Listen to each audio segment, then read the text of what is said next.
Alright, what's up YouTube? HPJ here, and I'm giving you guys the final discussion video for the 3 archetypes in Infinity Chasers. So the last but not least is the Evil Eye. This is a predominantly fiend archetype with 5 monsters, 5 spells, and 3 traps.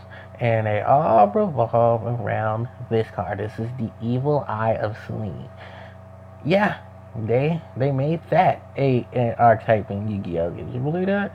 And this is actually not a bad archetype. What it pretty much predominantly does is it needs this eye, it needs the Eye of Selene on the field in order for it to even have additional effects. So a lot of cards need this card for the additional effects, but they all have a lot of drawbacks. And one of the main drawbacks is they have to destroy other cards, or pay life points, or banish stuff either you control or in your graveyard for them to activate, or for them to in cost of their additional effects. So yeah, you will be hearing that a lot. The main thing with the Evil Eyes, besides them being all fiend, they have really good combo setups. It's just everything needs to revolve around this equip spell, literally. And like, it's not a bad equip spell either. This is like a really good equip spell. It just sucks how much everything in this deck, everything in this archetype revolves around it. So you're really gonna have to utilize it as like really utilize a lot of combinations for this card. And you can't, I would not suggest hidden armoring this, because you can't get to a lot of the monsters really as fast as you would like to, sadly enough. And I think this is literally the 3rd or 2nd archetype to have a lot of cards in it, because the other 2 just have more, but kind of have a lot of more hits and misses in them than this one does. This one has like relatively the few hits or misses, and it's still relatively new. So I would survive trying a lot of trial and error sets up with this. And there is one particular archetype I can say, if you're looking for benefits from it, there you go. That's one of the biggest recommendations I can tell you guys in terms of archetypes that you could benefit from. So without further ado, let's get into them. So they're all so this is Sarazel, Watcher of Evil Eye. He's level 4 dark attribute fiend type monster, 1600 attack, 1400 defense. When he's normal summon, you can add 1 Evil Eye card from your deck to your hand, except for a copy of himself. If this card is equipped with Evil Eye of Selene, you can target a special summon monster your opponent controls and destroys it. But you can only use this effect of Evil Eye Watcher of Evil Eye once per turn. And then once per turn during the standby phase after the card activates its effect, you can destroy 1 card you control. Then we have Medusa, Watcher of Evil Eye. She's level 4 dark fiend monster. 1400 attack, 1600 defense, so reverse of what Sazel is. When this card is normal summon, you can target 1 Evil Eye card in your graveyard, except for Medusa, and add it to your hand. If she's equipped with Evil Eye of Selene, her quick effect is you can target 1 monster your opponent controls and banish it. And you can only use that effect of a Medusa per turn. Once per turn during the next standby phase after this card activates its effect, you banish 1 card in your graveyard. Those effects are mandatory. You have to do them. So be very, very careful. Next up is Cazabalis, the familiar of Evil Eye. And there's 2 familiars of Evil Eye. This one is level 3 dark fiend, 600 attack, 2000 defense. 19 defense, sorry. 600 attack, 19 defense. You can target 1 Evil Eye spell or trap card you control, and once per turn until the end of turn, that card cannot be destroyed by your opponent's card effect. If you control an Evil Eye monster other than Cazabalis, familiar of the Evil Eye, while this card is in your graveyard, you can special summon it from your graveyard, but it's banished when it leaves the field, and you can only use each effect of Cazabalis, familiar of the Evil Eye, once per turn. Then we have Balezil, familiar of the Evil Eye. He's dark fiend, level 3, 400 attack, 2000 defense. And his effect reads, if you control an evil eye monster, you can special summon this card from your hand. You can only special summon a copy of him once per turn this way. During your main phase, you can send an evil eye spell or trap card from your deck to your graveyard. You only use that effect of Bazel once per turn. Now let's move on to the spells. We have Evil Eye Awakening. You can special summon an evil eye monster from your hand or graveyard. If you control if you control Celine, Evil Eye Celine in your spell or trap card zone, you can special summon one Evil Eye monster from your deck. You can only activate this effect. You only activate one Evil Eye Awakening per turn. The next card is the quick play spell, Evil Eye Confrontation. If you control an Evil Eye monster, you target a spell or trap card your opponent controls and destroys it. If you have Evil Eye Celine in your spell and trap card zone, banish the destroyed card instead. Next is Evil Eye Response. Continuous spell. When you activate it, you can banish one Evil Eye card from your graveyard, then draw one card. You can once per turn, after damage calculation, if an Evil Eye monster equipped with Eye of Celine attacks an opponent's monster, you can banish that opponent's monster. If this card is in your spell and trap card zone and is destroyed by a card effect, you can target up to 3 banished Evil Eye cards and return those cards to the graveyard. You only activate one Evil Eye response per turn. And also, just to let you know, you can only activate one confrontation once per turn as well. Next, we're going to move on to, we're not actually going to talk about this yet. We're going to talk about Evil Eye's domain, Pareidolia. Pareidolia says that when this card is activated, you can add one Evil Eye monster from your deck to your hand once a turn during damage calculation. If an Evil Eye monster attacks while it's equipped with Evil Eye of Celine in your spell and trap card zone, Celine is in your spell and trap card zone, I'm sorry, you can make the battle damage you take also inflicted to your opponent. So that's a little bit of bright side there. If this card in your field spell zone is destroyed by a card effect, you can target one Evil Eye monster in your graveyard and add it to your hand. You can activate one Evil Eye domain, Pareidolia, per turn. Now let's talk about the equipped spell. This is the Evil Eye of Celine. You can equip it to an Evil Eye monster. It cannot be destroyed by a card effect, and also your opponent cannot target it with card effects. Each time the equipped monster activates this effect, you activate another Evil Eye spell or trap card, the equipped monster will gain 500 attack, but you'll lose 500 life points. This attack will remain there even if this card leaves the field. If this card's in your graveyard, you can pay 1,000 life points to banish one Evil Eye spell or trap card in your graveyard, except for Evil Eye of Celine, and set this card. You can only use the effect of Evil Eye Celine once per turn.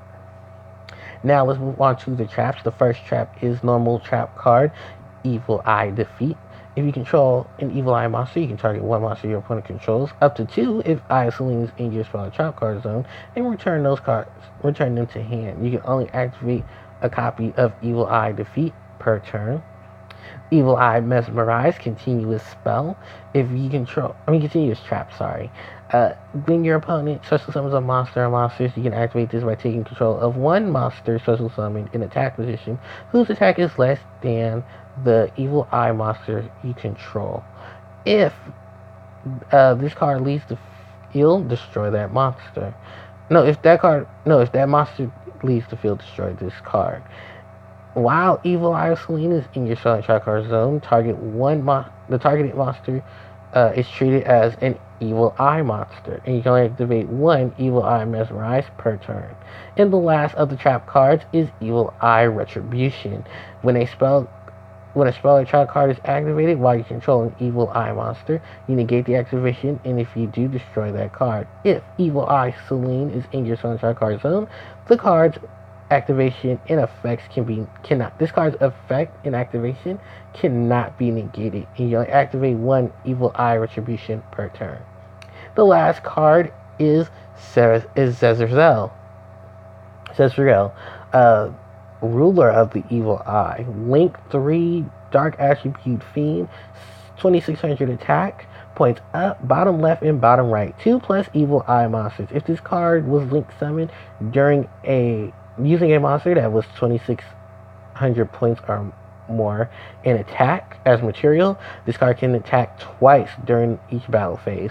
If this card equipped with Evil Eye of Selene, you can target one card your opponent controls and destroys it. You only use this effect of Ruler of Evil Eye once per turn. Then once per turn during your next standby phase, if this card activates its effect, negate one effect monster's effect that this card currently points to. So that's pretty much all of the Evil Eye. So you have your two searchers in terms of monster, your searcher and your retriever in the forms of Medusa and Sezel. You have some really good effects in both Cazabalas and Belvilus. There is a Final Fantasy monster named after this, and I know I pronounced its name right.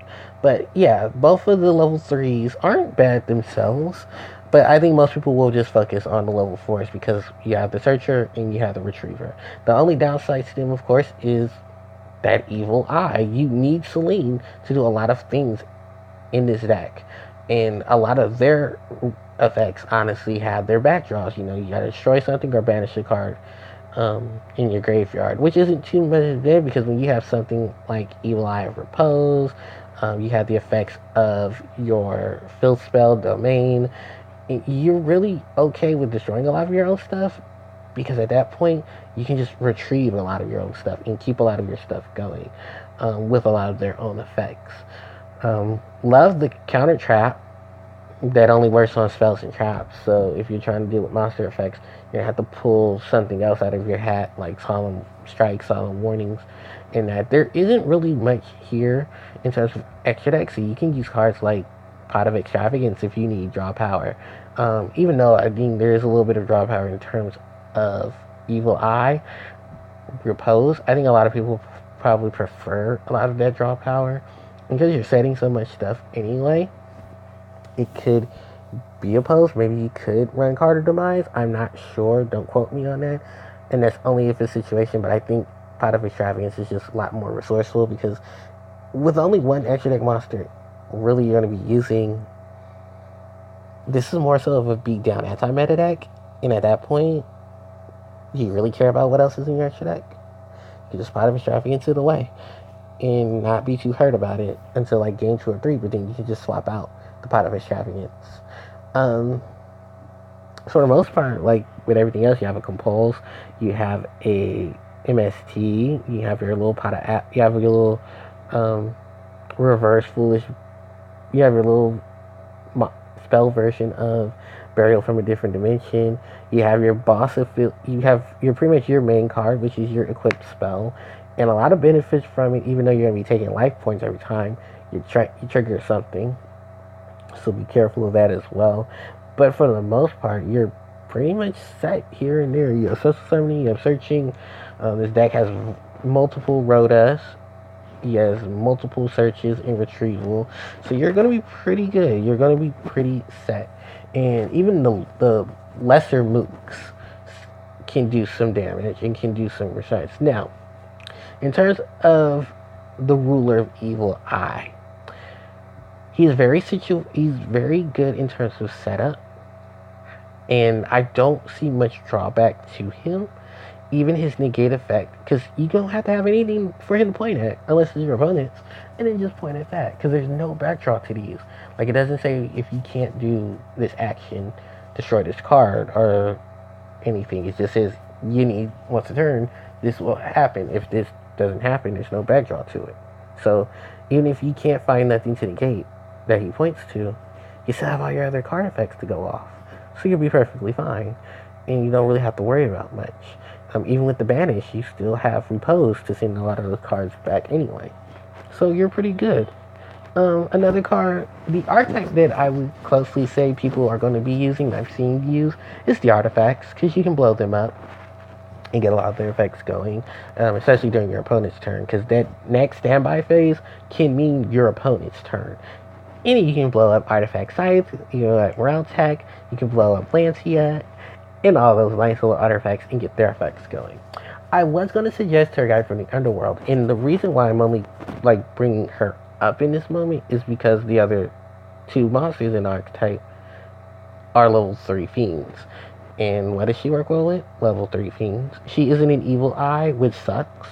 Because she would have worked great with going for the big guy himself.